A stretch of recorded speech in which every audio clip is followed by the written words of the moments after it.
성도님들 안녕하셨습니까? 연일 소식들 듣고 그 소식들 들으면서 많은 생각들이 교체가 되는 이러한 며칠이었던 것 같습니다.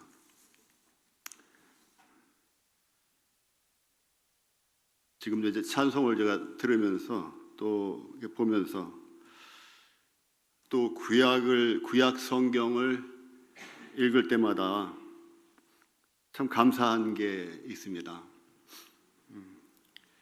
그 구약 성도님들 또는 구약에 살았던 그 많은 그 택함 받았다고 하는 이스라엘 백성들조차도 하나님을 쉽게 경험할 수가 없었고, 또 하나님을 쉽게 알 만한 것들이 그들 가운데 있지 아니하였는데, 다시 말하면 그 당시 사람들은 하나님을 알기 위해서 망원경을 동원한다든지 현미경을 동원한다든지 이러한 좁고 아주 제한적인 이러한 만남을 만날 수밖에 없는 그런 시대라고 할 것 같으면, 오늘날은 수많은 증거들이 있고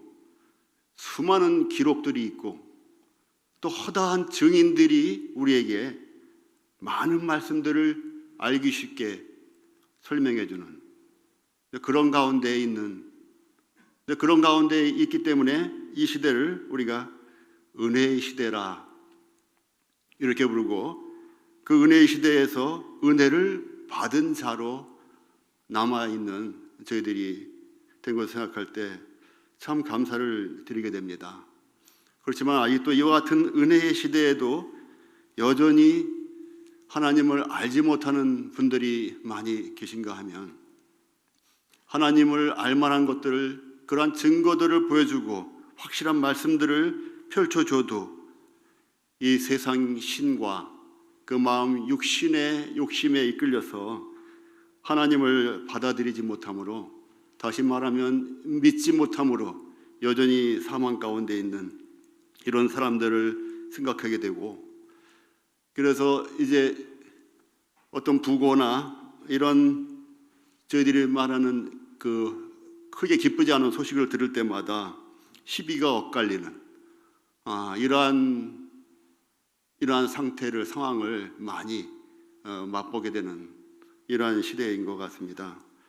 찬송가에서도 예수를 나의 구주 삼고 성령과 피로써 거듭난 이 놀라운 신분을 다시 한번 생각을 하게 되며, 오늘 열왕기하 5장부터 7장을 빠르게 살펴보기로 하겠습니다. 저도 이제 벌써 나이가 좀 들다 보니까 이 성경 글씨가 작아요. 그래서 프린트를 별도로 좀 크게 해가지고 와서 그냥 편하게 보는 이러한 때가 된 것 같습니다. 여러분들이 잘 알다시피 열왕기는 그 많은 왕들에 대한 기록이라 해서 열왕기 이렇게 했는데, 어찌 보면 그 신약에는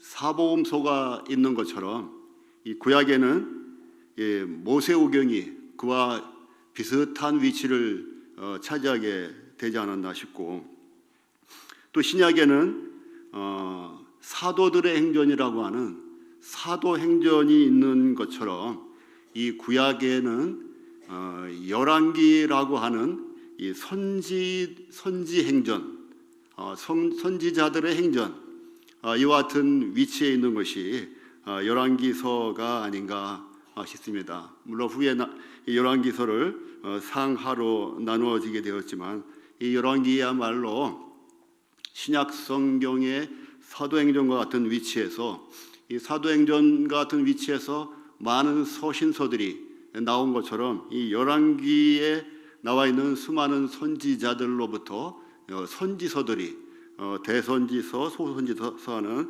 선지서들이 나오는 배경이 되기도 한 이런 것들을 살펴보게 됩니다. 이 열왕기는 다윗이 늙어서 몸이 이제 따뜻하지 않고 그러한 상황을 설명하면서 열왕기가 시작이 됩니다. 근데 열왕기라 하면 이제 북왕국에 왕들이 있고 남왕국에 왕들이 있는데 북왕국에 19개의 왕들이 있는 것을 아마 기억하시는 분들이 계실 거예요. 그리고 남쪽에 이제 20분의 그 왕들이 있어서 도합 39명의 왕들에 대한 이러한 기록들을 나열한 책이라 보면 되겠는데 그 반면에 왕들에 대한 기록이면서도 선지자들에 대한 기록이기도 하다. 이러한 점을 염두에 두시면 좋을 것 같습니다. 너무나 많은 왕들이 순식간에 교차를 하기 때문에 그 왕들의 이름을 다 기억하기도 쉽지가 않고 때에 따라서는 북왕국에서 있었던 왕이 남왕국에 똑같은 이름으로 있기도 하고 이런 점을 많이 만나게 됩니다. 그래서 이것이 북왕국에 대한 얘기인지 남왕국에 대한 얘기인지 순간적으로 많이 혼란이 되기도 하기 때문에 이 열왕기 공부를 하시기 위해서는 표를 살펴보시면서 그 북왕국의 왕들의 그 열거된 이름들과 남왕국의 왕들의 열거된 이름들을 살펴보시면서 여러분들이 공부를 하셔야 될 것 같습니다. 현재 오늘 살펴볼 이런 말씀들은 주로 여호람 또는 요람이라고 하는 이러한 북왕국의 왕이 배경이 되는데요. 이 북왕국에는 19왕이 있었는데 왕조가 계속 갈립니다. 남왕국에는 20왕이 있었는데 그 20왕이 한 계보로 쭉 자자손손 내려오게 되는 그 계통을 잇게 되는 데 비해서 북왕국은 계속 반란이 일어나고 살인을 하고 그런 과정 가운데 9왕조로 나뉘게 됩니다. 그래서 최초에 여로보암이 르호보암과 갈리면서 이루었던 북왕국이 그 후에는 이제 바하사가 반역을 꾀함으로 인해서 두 번째 왕조를 이루게 되고 또 시므리가 모반을 함으로 인해서 7일 천하를 형성하게 됩니다. 7일밖에 왕을 못했어요. 그 다음에 다시 그를 죽이고 그간 자살을 했죠. 그 왕궁에 불을 질러서 그리고 나서 오므리가 그 왕권을 잡게 되는데 그 오므리의 왕조의 마지막 왕이 오늘 살펴보는 이 여호람 또는 요람 왕이 되겠습니다.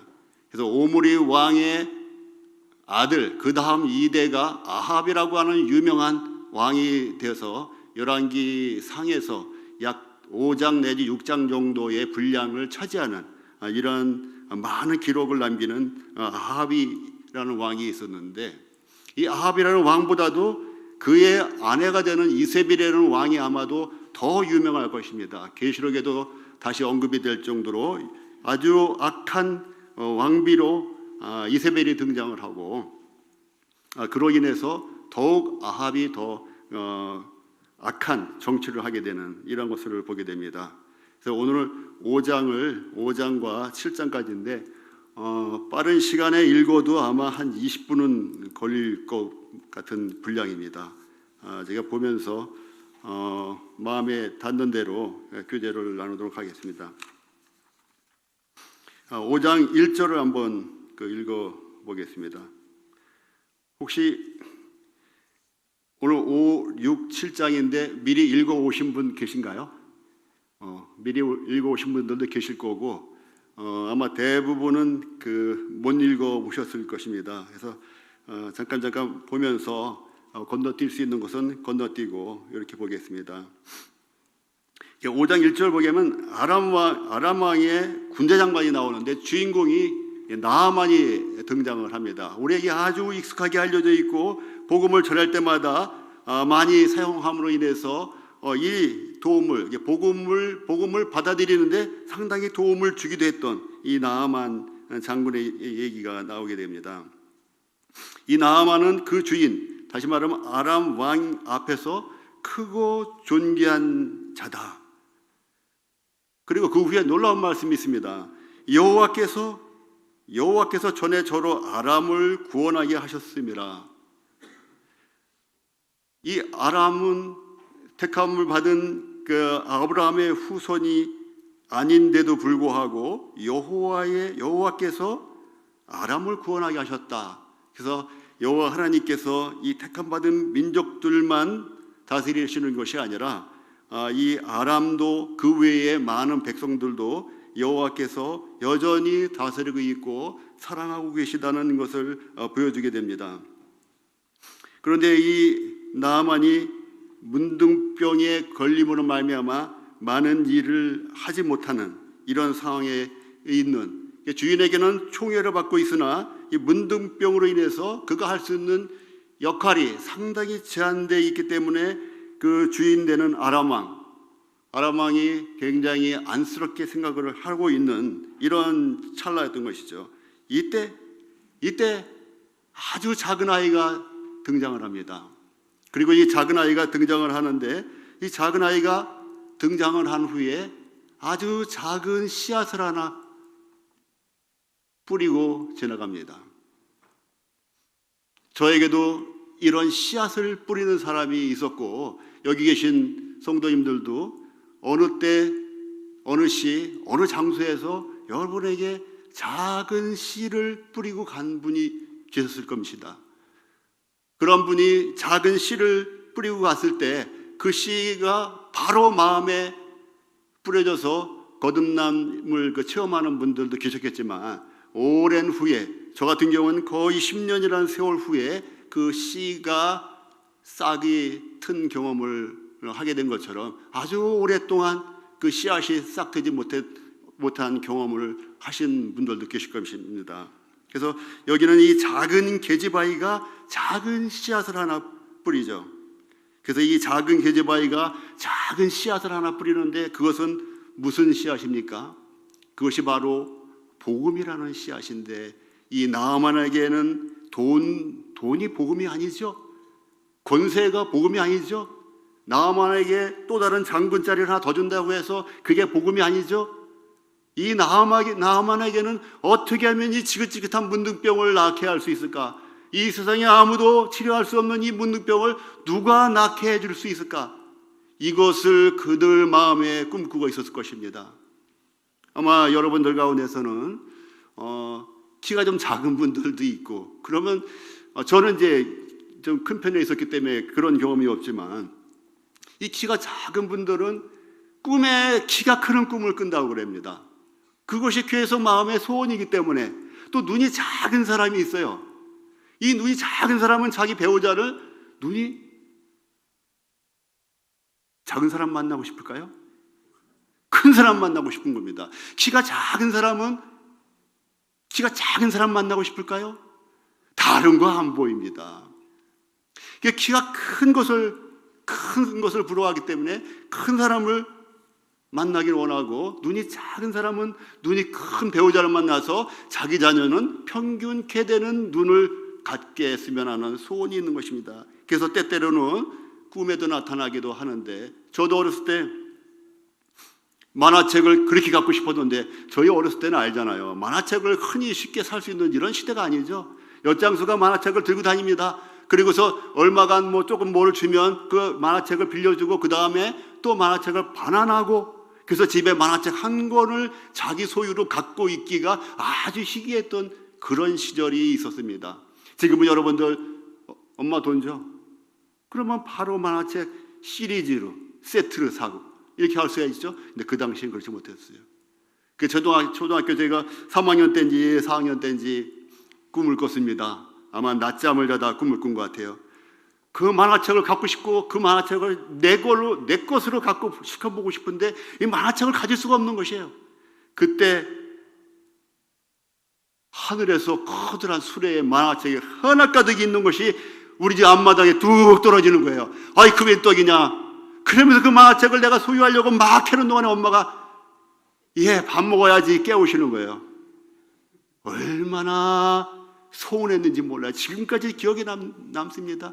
얼마나 서운했는지 몰라요. 그거를 내가 가질 수 있었는데 이 나아만 장군에게는 아마도 그와 같은 꿈을 꾸었을 것입니다. 이 피부가 깨끗해졌으면 내가 금이 아니라 무엇이라도 다 제공할 수 있는데, 이와 같은 나아만 장군의 그 소원이 있을 때 이 작은 계집아이가 작은 씨앗을 뿌립니다. 뭐라 그럽니까? 3절. 우리 주인이 사마리아에 계신 선지자 앞에서 계셨으면 좋겠나이다. 저가 그 문둥병을 고치리이다. 이 작은 계집아이가 이와 같은 얘기를 하기가 쉽지 않은 겁니다. 왜냐? 그와 같은 믿음이 쉽지 않기 때문이죠. 그 당시에 선지자가 문둥병을 고쳤다는 기록이 없습니다. 그런데 이 작은 아이는, 이 작은 계집아이는 그 선지자라면 문둥병조차도 고칠 수 있을 것이다 라는 믿음을 가진 것이에요. 어떻게 그런 일이 있을지 모르겠습니다. 이 작은 계집아이는 이 선지자를 믿은 것이죠. 그렇죠? 선지자 엘리사를 믿는 것이죠. 그렇죠? 선지자 엘리사를 믿는 것이면서도 하나님을 믿는 것입니다. 선지자가 믿고 있는 그 하나님, 그 여호와 하나님을 믿고 있기 때문에 그 여호와 하나님은 엘리사를 통해서 무엇이든지 할 수 있다라고 그가 믿게 된 것입니다. 만약에 엘리사의 배경에 선지자의 배경에 하나님이 안 계셨다면, 하나님이 보이지 않았다면 이 작은 계집아이에게는 그와 같은 믿음이 있을 수 없을 것입니다. 이 작은 계집아이가 보는 이 믿음을 마침 그 주모, 그 나만 장군의 아내가 남편에게 얘기를 하고, 이 얘기를 했던 얘기 무엇입니까? 이 작은 씨앗을 받아들인 것입니다. 그것을 거짓말하지 마, 사기치지 마. 지금 돌팔이가 얼마나 많은데 너 또 사기치니? 내가 한두 번 속았니? 요즘도요, 돈은 감추고 병은 자랑하라고 그랬잖아요. 돈은 자랑하면 안 돼요. 다 훔쳐가요. 근데 병은 자랑하면, 다 훔쳐가면 좋아요, 나빠요? 좋죠? 병을 자랑했는데 그 사람이 병을 다 훔쳐갔다. 그럼 좋은 거예요. 근데 훔쳐갈 수는 없겠지만 병을 자랑하면 약을 소개해 줍니다. 명의를 소개해 줍니다. 그래서 병은 자랑하라고 했는데, 이 병을 자랑했을 때 누가 좋은 약이나 좋은 병원이나 소개를 하잖아요. 그런 반응이 무슨 반응이 납니까? 여러분들 경험 많이 해보셨죠? 그런 게 있었어 라든가, 그런 의사가 계셨어 라든가, 그런 병원이 있었어 라든가, 이런 반응을 많이 보십니까? 어때요?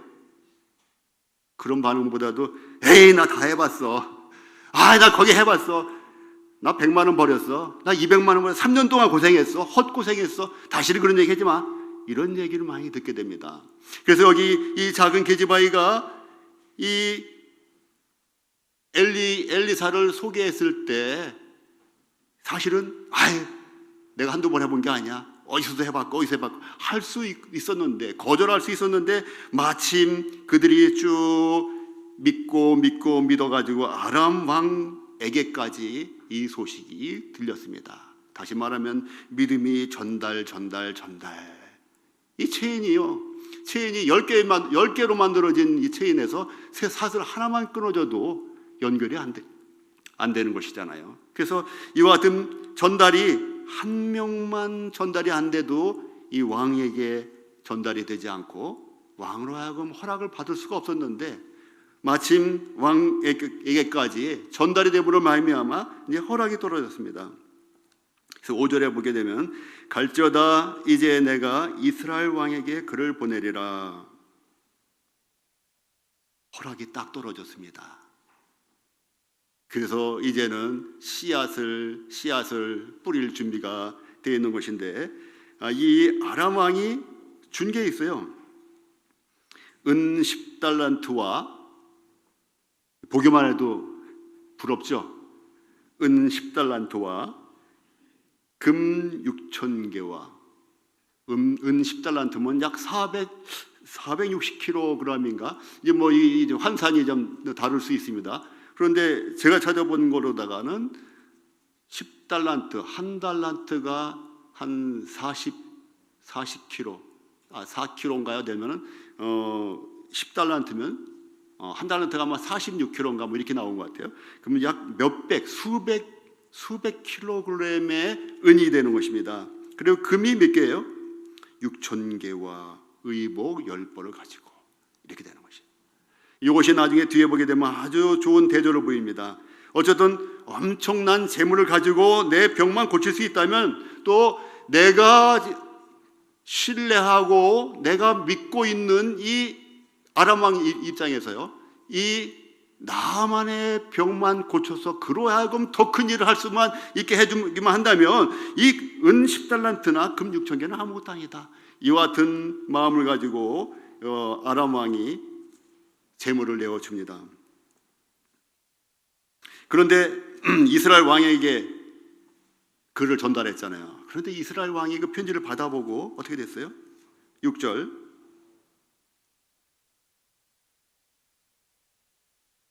6절에 이거 편지 내용이 뭐냐면, 내가 내 신하 나아만을 당신에게 보내오니 이 글이 당신에게 이르거든 당신은 그 문득병을 고쳐주소서.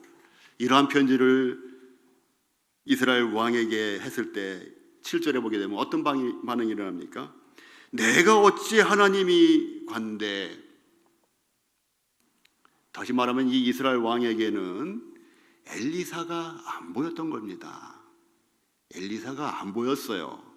똑같은 나아만 장군의 똑같은 문둥병을 대상으로 해서 이야기가 또는 희망이 오가는 이런 과정인데, 이 작은 계집아이의 눈에는 엘리사가 보였고, 엘리사를 붙들고 계시는 그 하나님이 작은 계집아이의 마음의 눈에 보였는데, 이 커다란 이스라엘의 왕의 눈에는 엘리사가 안 보인 것입니다.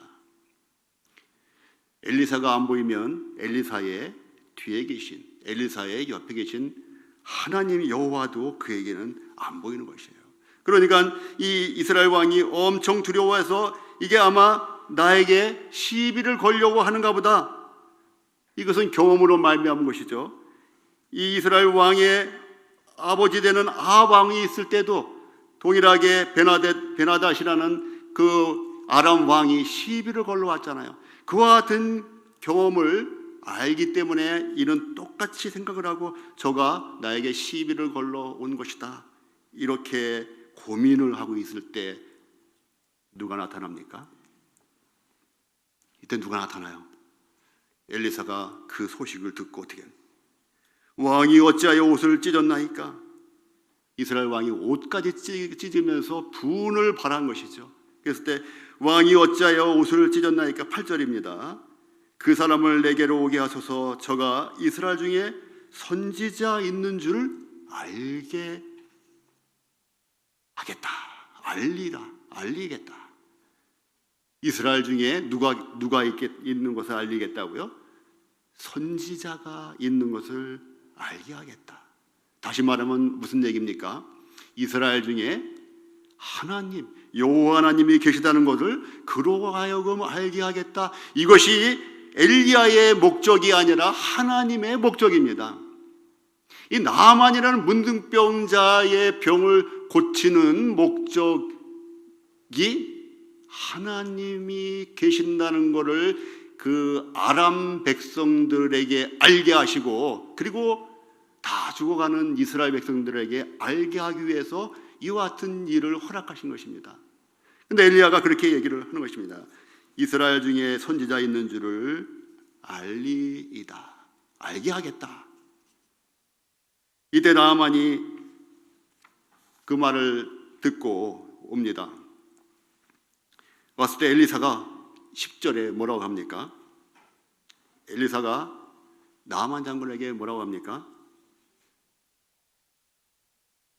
너는 가서 요단강에 몸을 7번 씻으라. 요단강 그림으로 보신 분들 계실 거예요. 저 요단강 그림으로 보기 전에는 요단강이 한강 같은 줄 알았어요. 우리 청년들 요단강이 어떤지 알죠? 청년들은 많이 알 거예요. 지도를 보고 공부를 하기 때문에. 근데 노송도님들은 아마 지도를 찾아보지 않았거나 그 같은 그 사진을 보지 않았다면 이 요단강이 크다고 여길 수도 있겠습니다. 저도 과거에 그렇게 알고 있었으니까. 요단강은 제가 의정부 살잖아요. 의정부 앞에 있는 중랑천이라는 게 있어요. 아마 중랑천보다 조금 더 클 거예요, 폭이. 그리고 물도 별로 내려가지 않아서 그 조금 가물면은 그냥 발로도 걸어갈 수도 있을 만한 이런 장소들이 곳곳에 있는 그런 아주 강 같지 않은 강이 요단강입니다. 그러니 이 나아만 장군이 와서 요단강을 보면서 무슨 생각이 들었겠어요? 이 나아만이 노하는 것이 지금 저희들이 볼 때는 이상하다. 나아만 장군이 왜 노하지? 믿음으로 받아들이지. 우리 이렇게 얘기할 수 있습니다. 그렇게 쉽게 판단할 수 있어요. 그런데 그 입장에 가보세요. 그 입장에 가보면 자기 나라에는 어떻게 됐어요? 다메섹 강인 아바나와 바르발이 엄청 깨끗하고 좋은 강이 있는데 와서 원래도 알았겠지만 와서 보니 아주 형편없는 중랑천보다 조금 더 큰 냇가 같은 강에다가 그것도 별로 깨끗하지도 않고 거기다 씻으라고 할 때 나아만이 노할 수밖에 없다는 생각이 듭니다. 그래서 그가 이렇게 얘기합니다. 내게로 나와서 내 생각에는 언제나 내 생각이 앞서게 돼 있어요. 저도 내 생각에는 이 내 생각에 저의 구원을 그렇게 가로막았던 것입니다. 내 생각에는 저가 내게로 나와서 서서 여호와의 이름을 부르고 당초 위에 손을 흔들어서 문둥병을 고칠까 하노라. 왜 이런 말을 했을까요? 우리는 어렸을 때부터 보고 들은 대로 배웁니다. 그래서 이 나아만 장군이 있던 그 시절에 그 지역에서는 이와 같은 무슨 행위를 하면서 어떤 치유의 일들을 했을 것입니다. 저도 어렸을 때 무당이 구슬하는 걸 많이 봤습니다. 이상한 파리채 같은 거 이런 거를 막 흔들면서 하는 걸 봤어요. 작두도 타기도 하고. 근데 그런 환경에서 자라게 되면 그와 같은 행위를 해줘야지만 어떤 능력이 나에게 임할 것이라고 믿을 수밖에 없는 것이에요. 환경이 매우 중요하죠. 그래서 나아만은 이렇게 생각할 수밖에 없습니다. 아마 저나 여러분들도 이와 같은 환경에서 자랐다고 할 것 같으면 당연히 기대하는 것이 이와 같은 것입니다. 장군이 왔는데, 큰 나라의 장군이 왔는데 나와보지도 않고 삐끔히 문도 안 열고 종을 시켜서 가서 씻으라 해라, 7번 씻으라 해라, 그러면 나을 것이다, 이렇게 얘기하니 얼마나 분이 났겠습니까? 그러면서 그는 이제 자기 동네에 있는 강과 비교를 하게 됩니다. 그래서 정말 이 작은 씨앗을 뿌렸는데 그것을 뿌리지 못하고 거두려고 하는 찰나가 돌이켜 분한 모양으로 떠나니, 씨앗을 뿌리려고 하다가 다시 거두려고 하는 이러한 찰나이죠. 그래서 이제 다시 돌아가려고 이제 돌이켜 분한 모양으로 떠나니, 이때 또 다른 하찮은 종이 이 씨앗을 뿌리는 것을 연장시킵니다. 그 종들이 나와서 큰 일을 행하라고 했으면 행하지 않았겠습니까? 하물며 아주 쉬운 일을 시켰는데 저기 높은 산을 7번 올라갔다 내려오라든지 이런 게 아니라 그냥 쉽게 내려가서 씻어, 올라가는 것도 아니라 내려가서 씻어 깨끗하게 하라 한 것이니까, 아버지요, 그렇게 하면 어떨까요? 이 지혜로운 종들이 설득을 했잖아요. 그래서 이 믿음의 씨가 다시 살게 됩니다. 이 나만 장군은 은, 금, 의복들을 잔뜩 싣고 왔는데 그것들과 전혀 상관없이 7번 물에 담그는 것으로 얘기를 했을 때 이 나만은 참 너무 어이가 없어서 분할 수밖에 없었을 것입니다. 14장을 다시 봅니다. 그래서 이 나만이 다시 이 말씀대로가 포인트가 되는 것 같아요. 나만이 하나님의 사람의 말씀대로 어떻게 됐어요? 요단강에 7번 몸을 잠그니 그 살이 여전하여 어린아이 살같이 깨끗하게 되었더라. 나만이 이 순간에 어떤 마음이 있었을까요? 이게 웬일일까? 꿈 꾸는 것이 아닐까? 자기 살을 한번 꼬집어서 봤을 것입니다. 꿈에도 그리던 이 생생한 살을 지금 자기가 보게 되는 것입니다. 그것도 7번 몸을 담근 그 일만으로. 자, 여기서 이 나만이 왜 깨끗해졌습니까? 이 나만 장군이 왜 깨끗해졌죠?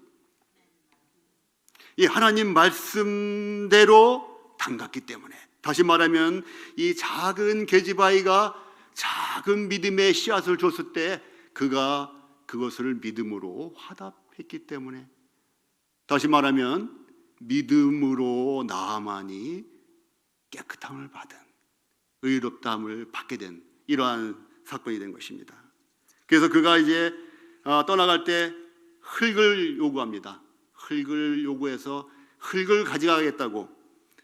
이 당시에는 이 다신교도들이 제단을 여러 신들을 섬기기 때문에 각자 자기가 원하는 신을 섬기는데 그 신들을 섬기는 제단을 만들기 위해서는 그 신들을 섬기는 지역의 땅에 있는 흙을 가지고 제단을 지어야 효험이 있다, 이렇게 믿었다고 합니다. 그래서 이 나만이 이스라엘의 신이 계시구나. 내가 이제부터는 다른 신을 섬기지 않고 이 이스라엘의 여호와 하나님을 내가 섬겨야 되겠다.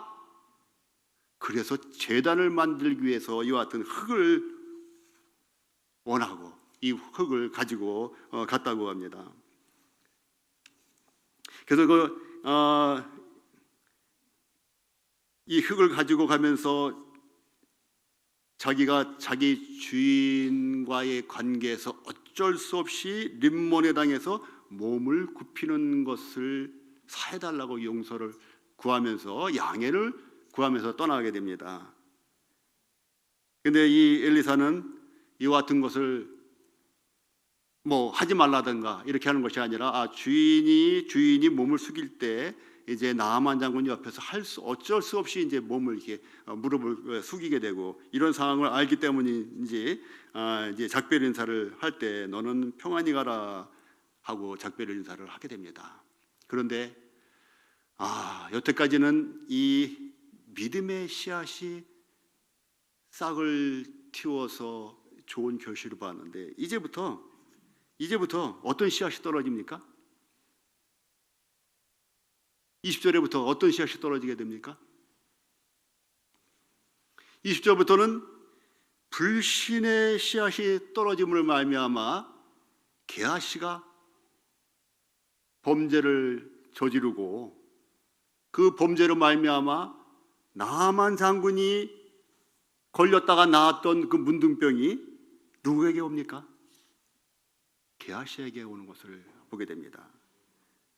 다 살펴볼 시간은 없지만 결론적으로 보게 되면 이 내용들을 이제 거의 아실 거예요. 그래서 이 게하시가 욕심으로 말미암은 불신으로 인해서 나만 장군이 그렇게 고통하고 벗고자 했던 그 문둥병을 자기가 갖고 영원히 살게 되는 이 불행을 보게 됩니다. 얼마나 비극입니까? 한 사람은 믿음으로 문둥병을 벗어 던졌는데 또 한 사람은 불신으로 그가 벗어 던진 그 문둥병을 자기가 취하는. 겨우 뭐예요? 겨우 겨우 은 조각하고 겨우 옷 조각 아닙니까? 그 은 조각과 옷 조각 때문에 자기는 영원토록 평생토록 나만이 벗어졌던 그 문둥병을 잊고 사는 이러한 불행을 저희들이 보게 됩니다.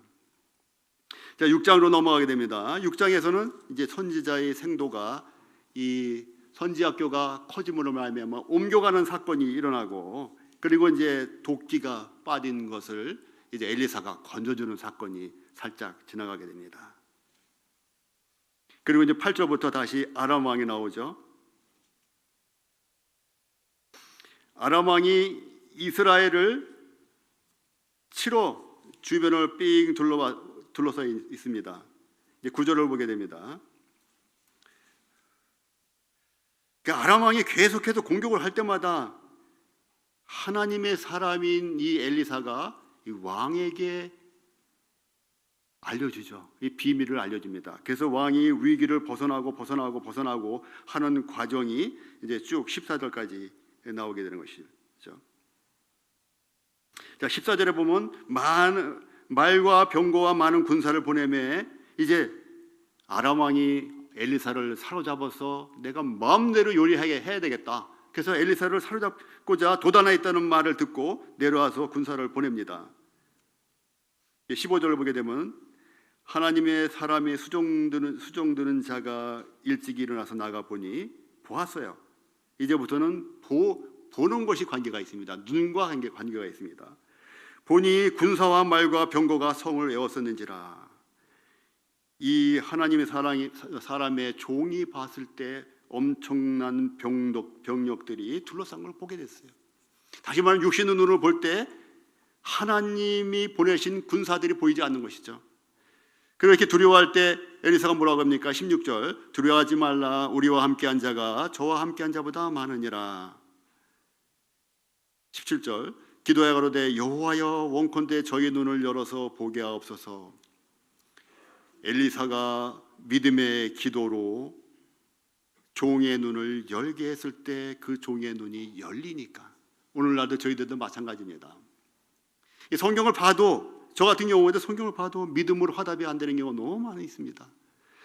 성경을 봐도 성경에 마음에 근심하지 말라 하셨는데 그것이 화답이 안 돼요. 왜? 믿음의 마음으로 보지를 못하고 그냥 육신의 눈으로 보기 때문에 안 되는 것입니다.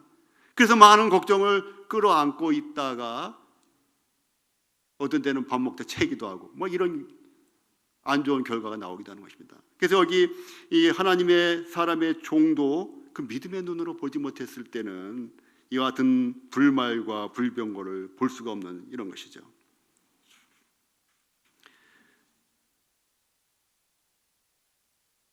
18절도 보면 아람 사람이 엘리사에게 내려오매 엘리사가 여호와께 기도하여 가로되 원컨대 저 무리의 눈을 어둡게 하옵소서. 이제 종의 눈은 밝게 한 대신에 아람 사람들 그 군병들의 눈은 어둡게 함으로 인해서 그들이 지리를 분간 못하게 했는데, 이와 같은 것들은 두 가지 해석이 있습니다. 하나는 정말 눈을 안 보이게 마치 가리개로 한 것처럼 해놓으신 경우다.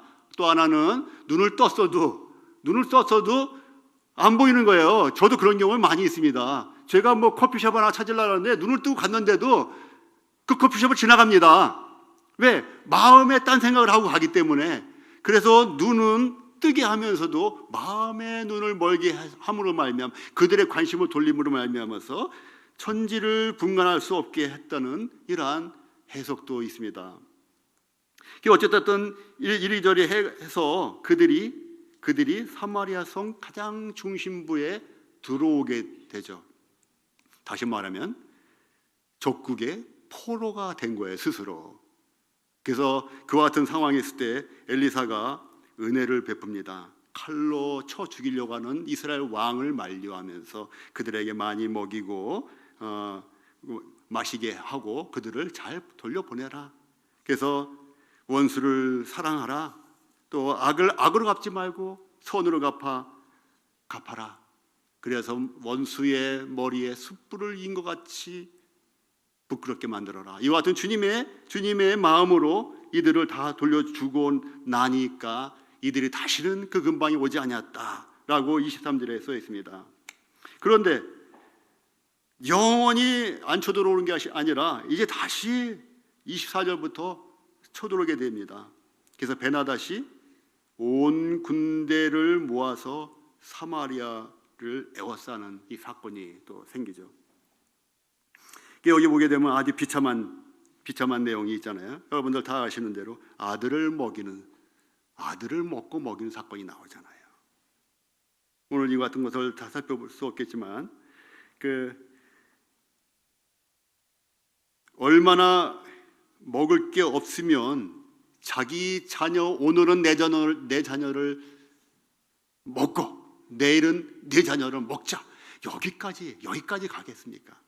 이와 같은 끔찍한 상황을 맞이하고 있는 이 장면입니다. 그 31절을 보게 되죠. 31절. 이 왕이 이와 같은 장면들을 왕이 경험하고 목격한 다음에 아주 이를 갑니다. 왕이 가로되 31절입니다. 사밧의 아들 엘리사의 머리가 오늘날 그 몸에 붙어 있으면 하나님이 내게 벌 위에 벌을 내리실 것이다. 이제는 누굴 죽이려 갑니까? 왕이 이와 같은 상황 가운데서 엘리사를 죽이려고 해요. 아람하고 전쟁을 한다든지 이런 준비를 하는 것이 아니라 엘리사를 죽이려고 합니다. 자, 누구 생각이 납니까? 아합왕이 엘리야를 그토록 죽이려 했잖아요.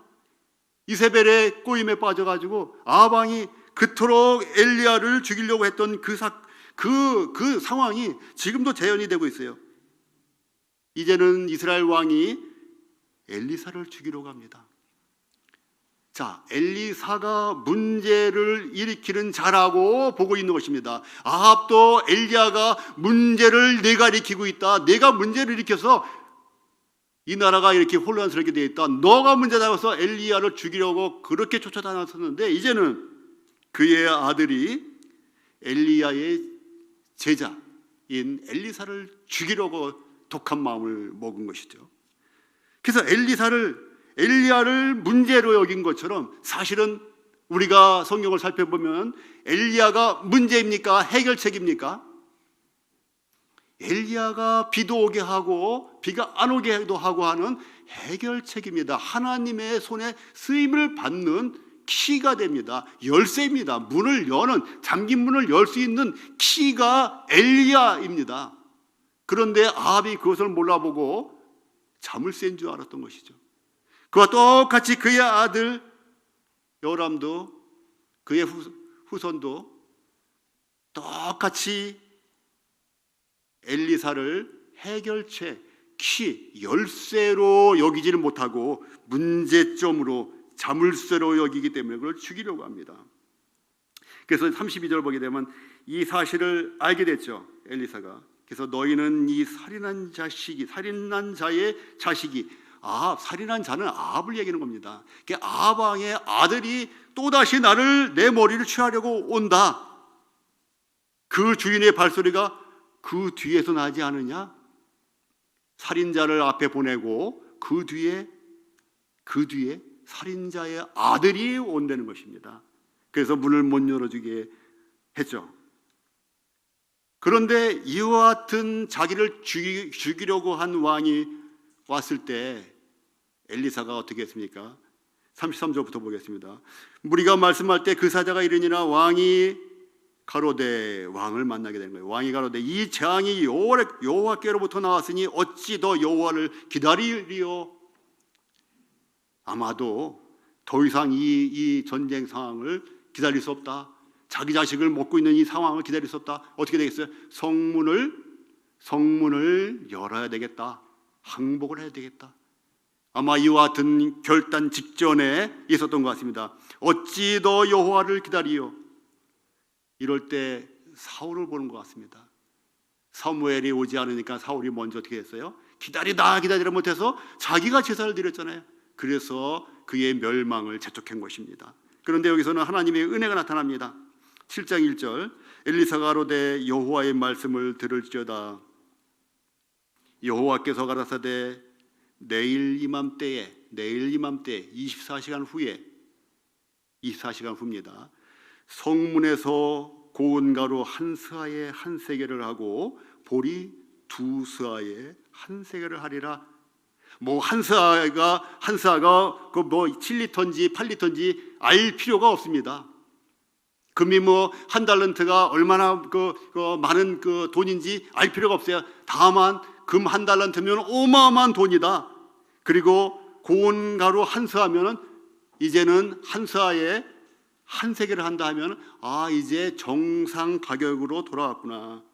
이제는 이 같은 얘기는 25절 그 6장 25절에 보게 되면 나귀 머리 하나에 은 80세겔이요.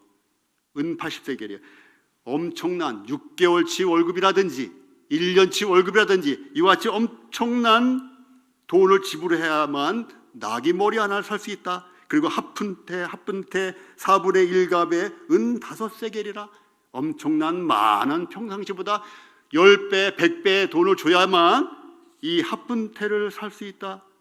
이 합분태라는 건 비둘기 똥이라고 합니다, 번역하면. 그런데 아마 비둘기 똥이라기보다도 비둘기 똥과 같은 콩 종류일 수도 있습니다. 우리가 이제 그렇게 별명을 부를 수 있기 때문에. 그래서 여기서 이제 7장 1절에서 고운 가루 한 스아에 한 세겔, 보리 두 스아에 한 세겔을 하리라 한 것은 앞에 있는 이 나귀 머리 가격하고 대조를 이루는 것입니다. 아까는 전쟁 중에 이제는 물가가 하늘처럼 치솟은 것을 얘기하는 것이고, 이제는 평상시의 가격으로 돌아온다. 다시 말하면 모든 것이 정상으로 돌아온다. 이런 얘기를 하는 것입니다. 그럴 때 또한 이 복음의 씨앗이 살짝 뿌려졌는데 얼마나 대단한 복음입니까? 과거의 평화 시절하고 똑같이 돌아가겠다는 것은 있을 수 없는 상황이 됐잖아요. 자기 자식까지도 잡아먹는 이런 상황에서 이것은 믿을 수 없는 상황입니다. 정말 믿을 수 없는 상황이죠.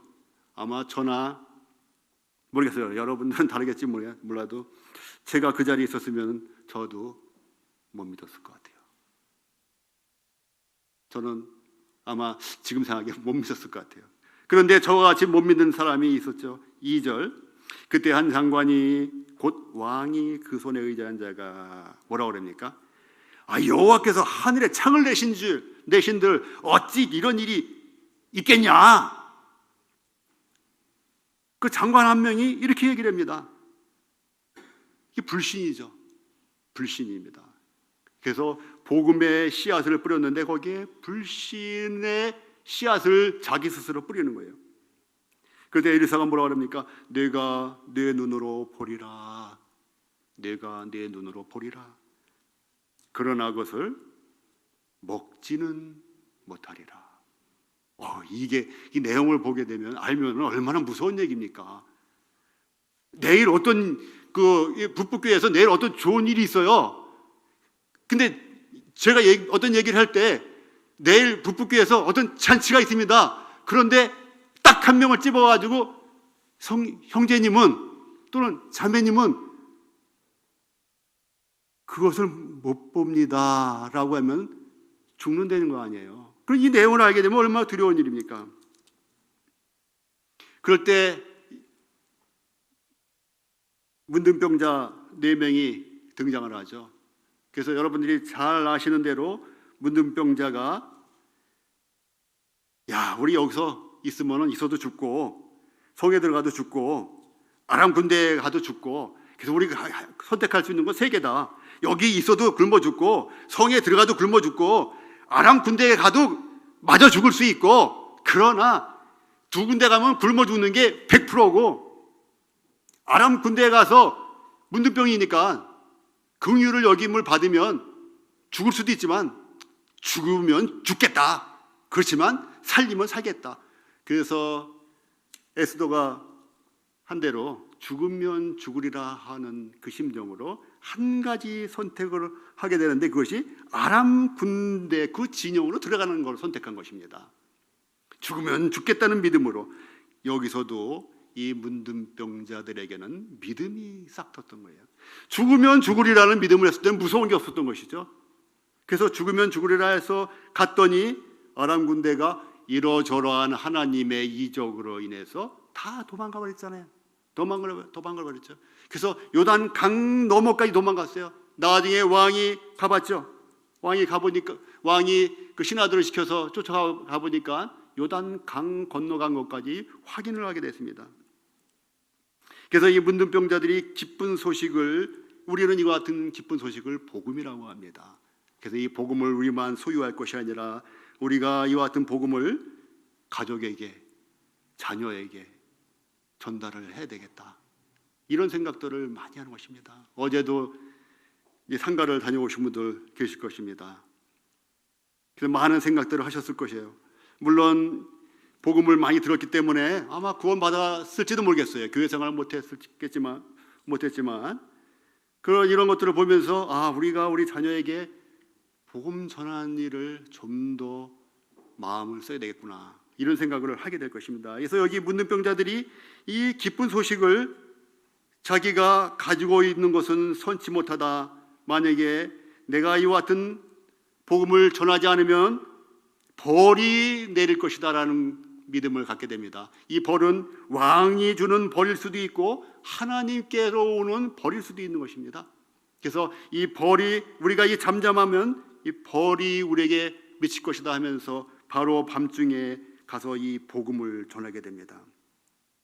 아마도 이 문둥병자는 파수꾼 역할을 한 것일 겁니다. 그래서 예술계서에 나온 대로 파수꾼이 경성할 때 적이 칼이 임하는 것을 많은 백성들한테 알렸는데 그들이 안 받아들이면 그들의 책임인데, 그것을 내가 알리지 않아서 그들이 몰라서 죽는다면 그 피가 너에게 돌아간다. 아마 그런 믿음을 이들이 갖고 있는 것인지 모르겠어요. 그래서 이 문둥병자, 세상에서는 버림받고 따돌림 받는 문둥병자가 엄청난 복음을 전하게 됩니다. 그래서 이 복음을 듣고 어떻게 했어요? 바로 나오지 못했죠. 왕이 의심을 한 것입니다. 의심을 했는데 정말 그들이 간 것이냐, 아니면은 매복하고 있다가 우리가 나오면 다 잡아 죽이려고 하는 것 아니냐. 그랬을 때 신복 한 명이 등장을 합니다. 13절 한번 보세요. 신복 중 하나가 대답하여 가로되 청컨대 아직 성중에 남아있는 말 5필 다 잡아먹었어요. 다 잡아먹고 이제 말 5필 남은 거예요. 치하여 정탐하게 하소서. 여기서 또 다른 작은 믿음의 씨앗이 생겨나게 됩니다. 이 작은 믿음의 씨앗이 신복 중 하나의 입에서 나왔을 때 이 왕이 큰 믿음으로 응답하진 못했지만, 그래 그럼 가서 정탐 한번 해봐. 그 정탐을 하게 되죠. 정탐을 하고 정탐한 자들이 요단까지 일로 간 거예요. 그러니까 그 진영뿐만 아니라 더 멀리 나가가지고 요단 강 전까지 그들이 건너간 것까지 확인을 하고 이제 돌아오게 된 것입니다.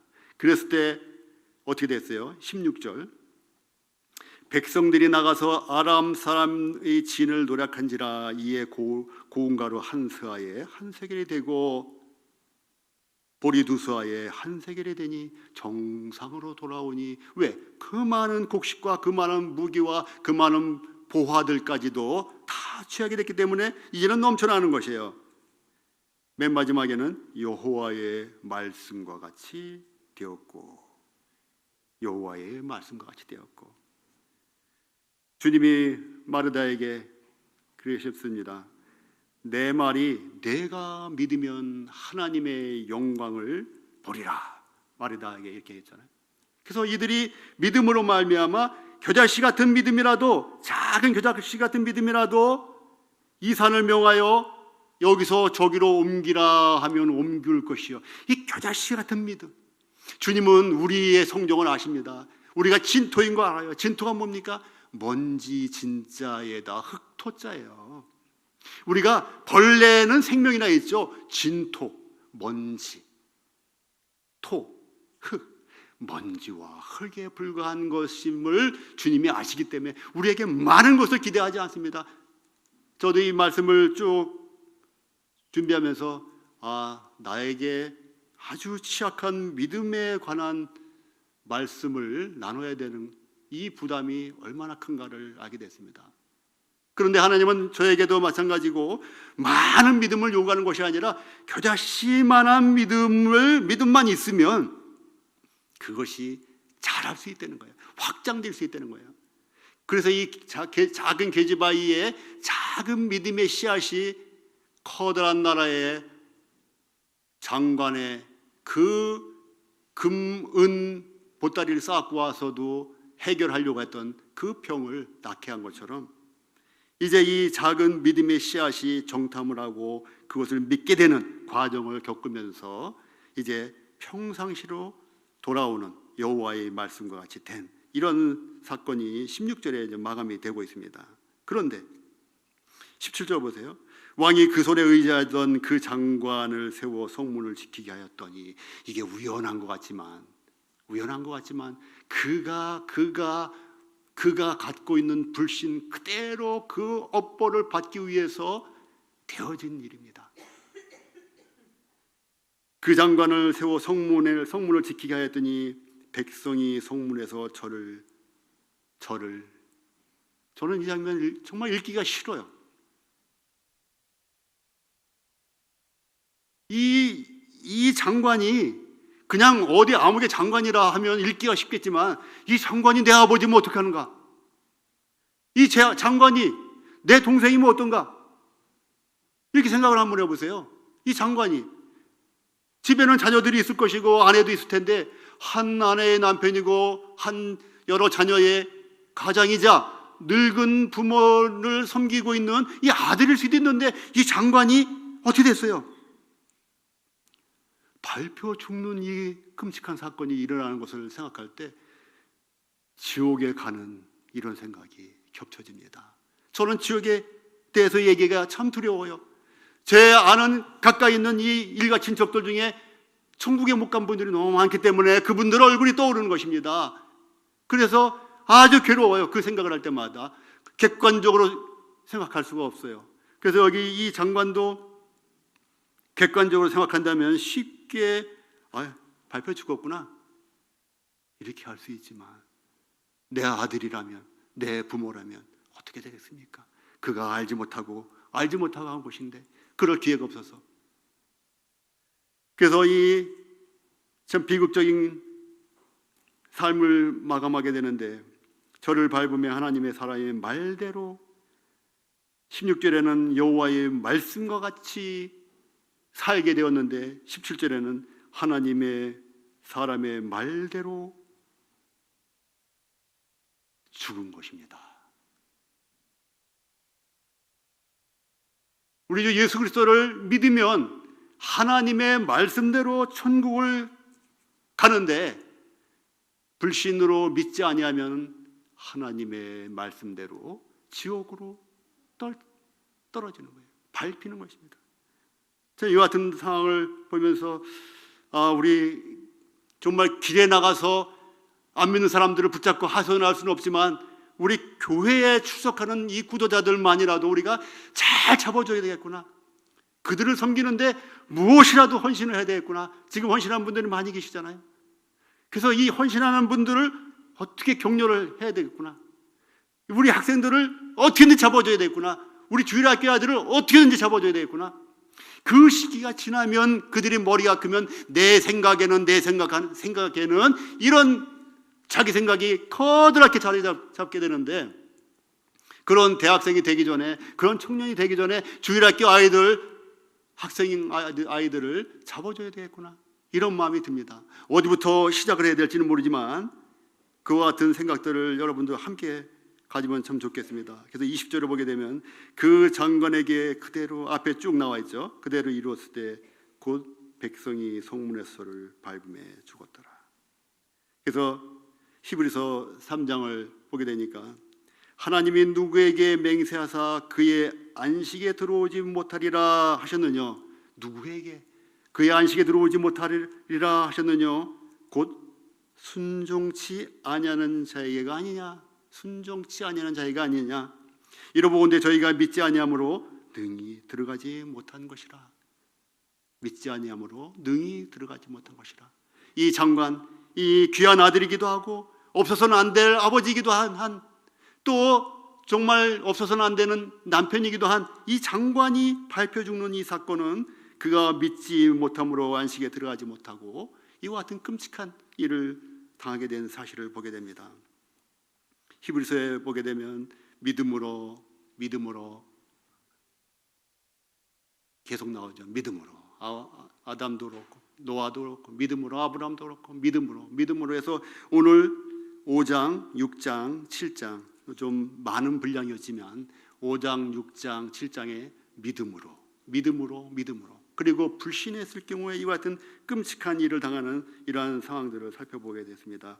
그래서 5장에서는 작은 계집 아이의 그 믿음의 씨앗, 작은 믿음의 씨앗이 나아만이라는 문둥병자를 살리는 생명을 주는 일에 기여했는가 하면 나아만이라는 종은 오히려 그의 불신으로 말미암아 나아만에게서 떨궈져 나갔던 그 문둥병이 그에게 임한 엄청난 비극을 맞이하는 장면이 5장에 나오게 되고 6장에서는 믿음의 기도, 엘리사가 했던 믿음의 기도로 인해서 그 나라가 구원이 되고 그 믿음의 눈으로 바라보는 것과 또 불신의 육신의 눈으로 바라보는 것과의 차이를 보게 됐습니다.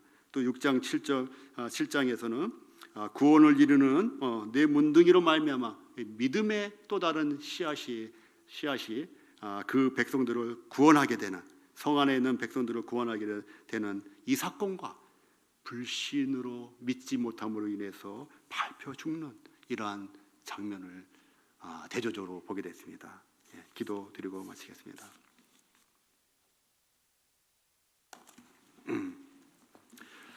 아버지 하나님, 저희 이 진토에 불과한 저희들에게 창조주 하나님께서 내려오셔서 저희에게 구주가 되어주시고 저희의 모든 죄가를 다 사해 주신 이 사실들을 명확하게 성경을 통해서 알려주신 이 사실로 인해 감사를 드립니다. 저희가 참 이 오래전에 태어났더라면 이와 같은 명확한 말씀들을 알지 못하고 이와 같은 전도를 받을 기회가 없었을 터인데 저희가 은혜 시대에 태어나고 또 복음 전도자들로 하여금 들을 수 있는 기회를 주셔서 참 믿기가 결코 쉽지 않은 하나님을 믿고 우리 주 예수 그리스도를 믿음으로 말미암아 영생으로 들어갈 수 있는 이 복을 주신 것에 감사를 드립니다. 예수 그리스도 이름으로 기도드렸습니다. 아멘.